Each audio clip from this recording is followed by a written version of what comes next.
Hi everybody, Dan Illman here with the feature race at Del Mar on Sunday. It kicks off the $2 pick six, and it's the Grade 3 $125,000 Cougar II handicap.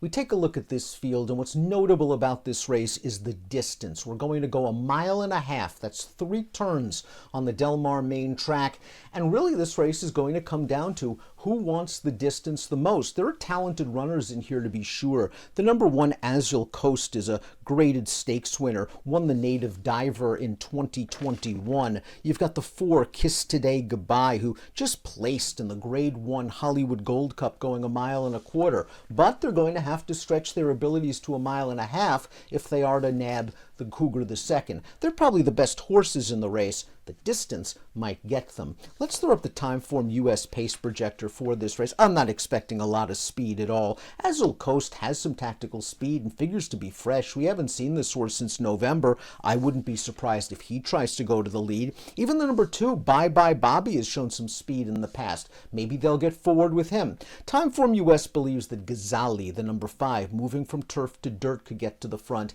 He has shown some tactical speed in his career. I'm thinking this field's going to be pretty bunched up, and I don't think they're going to be going very fast early. Azul Coast has had a good career for Bob Baffert, who has placed him in the right spots. He won the El Camino Real Derby as a 3-year-old. He won the Native Diver as a 4-year-old, and last year he ran second in the Native Diver behind Defunded, who's right now the best older handicap horse in Southern California. Let's watch Azul Coast's race. He broke from the inside here and was kind of broke a little bit inward.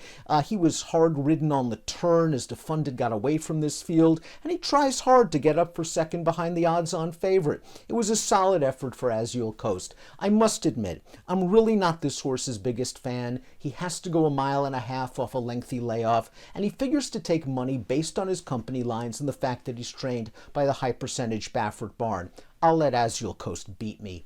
The number 2 is Bye Bye Bobby. I guess you could call him the Sun King because he's been doing great work at Sunland Park and, of all places, Sunray Park, where he won his most recent start. And this was the first time they'd stretched him out in 1 mile to 1.125 miles since he ran a very good second in the Sunland Derby in 2022. He went right to the lead in this race, controlled it throughout, draws off to win as much the best. He's now won 3 of 4 starts since returning off of a short layoff, and he does have some tactical speed.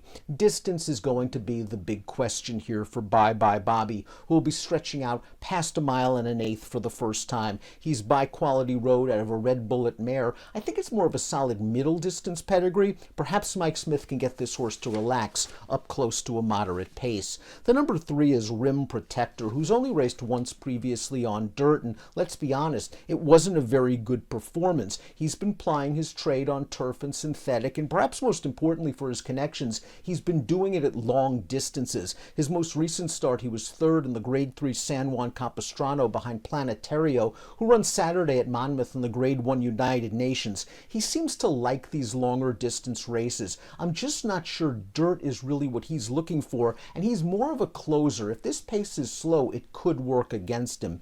Kiss Today Goodbye is the number 4. He's a rock-solid horse. He just doesn't win very often. He hasn't won since 2020, the San Antonio Stakes, but he's come close on several occasions. Here's his 3rd-place effort in the Hollywood Gold Cup last time out.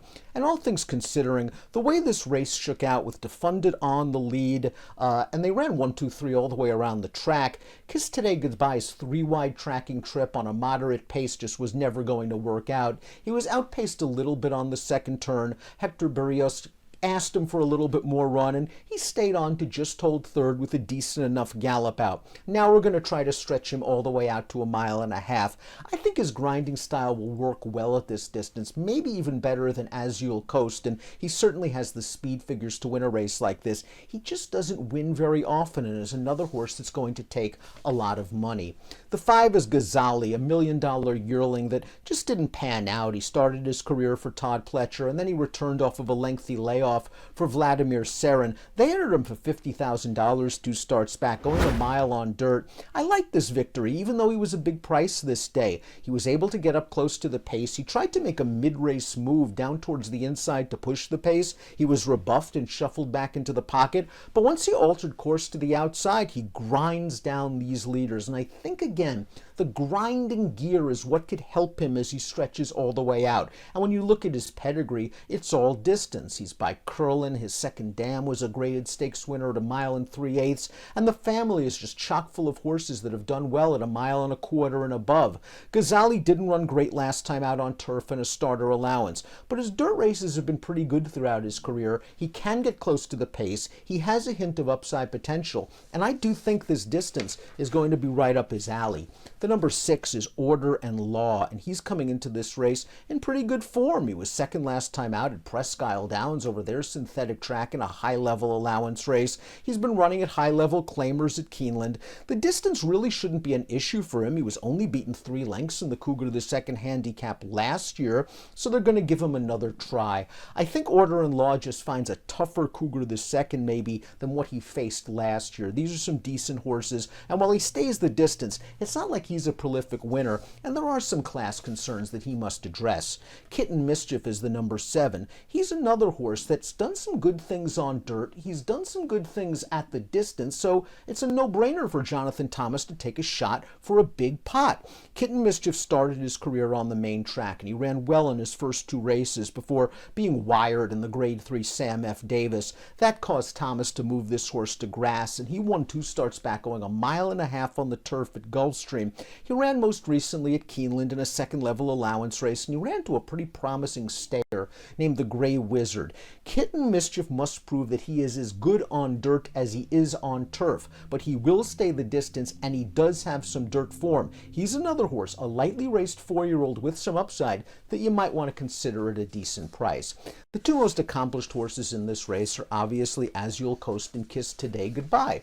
They both have questions regarding distance. Azul Coast hasn't run all year long, and Kiss Today Goodbye hasn't won. We're closing in on 3 years. So I'm going to take a little bit of a chance with a price horse, and maybe this horse doesn't class up, but I do think he'll stay the distance, and he seems to be in pretty good dirt form. That's the number 5, Ghazali. He'll be my upset pick in the Cougar II. Best of luck.